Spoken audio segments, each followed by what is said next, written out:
One of the beautiful things about the Christian Scriptures is that they provide not only a way of salvation, but also a worldview. A worldview that is embedded in a narrative in 4 plot movements. The first plot move in the Scriptures is creation. And in Genesis chapters 1 and 2 and other places in the Scriptures, we learn that in the beginning, God created the heavens and the earth. In a nutshell, there was nothing, and then there was something, and it is God who created it. In the creation narrative, there are 2 phrases that are used over and over again, and the author uses them as framing devices. The first phrase is, "And God said." So when God created something from nothing, and then when He fashioned the something into the world that we now see, He used His Word to do it. The second phrase is, "And it was good." After each of God's creative acts, we are told that God's creation was good. So we see that the world that God gave us is actually a good world. At the height of His creation is man and woman. We learn in Genesis chapter 1, verses 26 and 27, that God created man and woman in His image and likeness. Now this is a fetching and very interesting verse, and I think it'll help you to unlock who you are as a person and why you are unique as a human created in the image of God. The primary way in which we are like God is spiritual. We can know and love God and be known and be loved by God in a way in which the animals and the plants and the trees cannot. Another capacity that we have is moral. We can know the good and the evil, and we can do the good and the evil in a way that animals and trees and plants cannot. A third capacity is our rational capacity, that we can use our intellect in a way that the rest of the created order cannot. You may be interested, for example, in the sciences. The reason that you can enjoy those subject matters and the reason that you can use these rational capacities is because God created you in His image and likeness. Fourth capacity is creativity.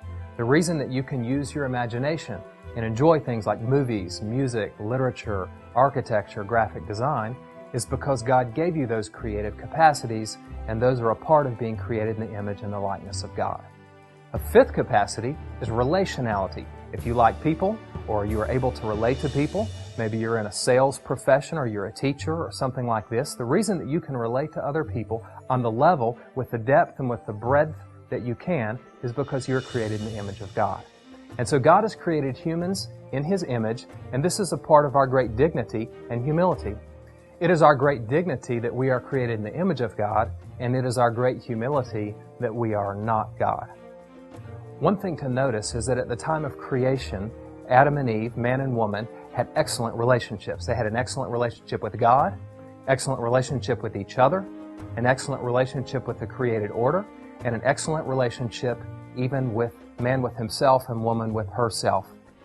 In other words, there was a universal flourishing, a flourishing of God's entire created order, of man with God, man with the created order, man with others, and man with himself.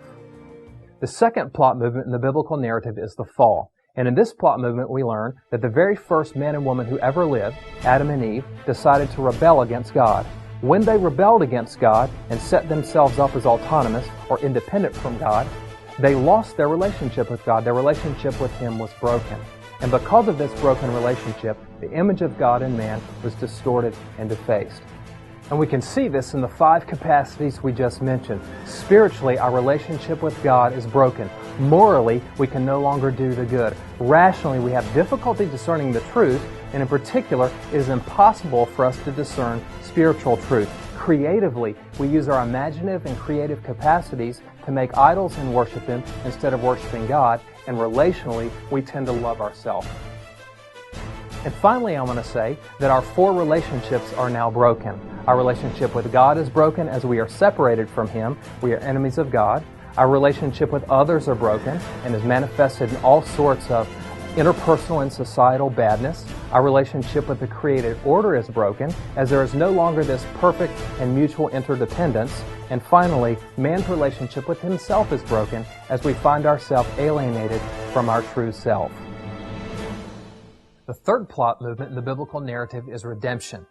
And in Genesis chapter 3, immediately after the first man and woman sinned, God promised to send a Savior, a Messiah, a Redeemer, who would crush and destroy sin and Satan and death and bring salvation to God's image bearers who had now lost their relationship with Him.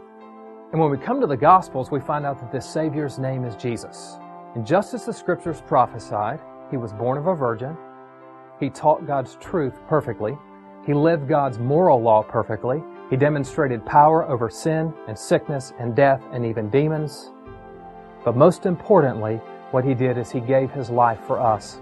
The Scriptures teach us that when Jesus stepped under that cross and was crucified, that He was taking the sins of the world onto His shoulders so that we might be saved. As the Scriptures say in John 3:16, "For God so loved the world that He gave His only begotten Son, that whosoever believes in Him will not perish, but will have everlasting life." And this is the offer of God to you, that if you will believe on and trust and embrace His Son, He will save you and bring you into relationship with Him. And the good news for you is that when you believe on Him, you have union with God and life everlasting. We have the opportunity to be part of a worldwide community of believers. Believers both living and dead that span the ages of history and the entire reach of the globe.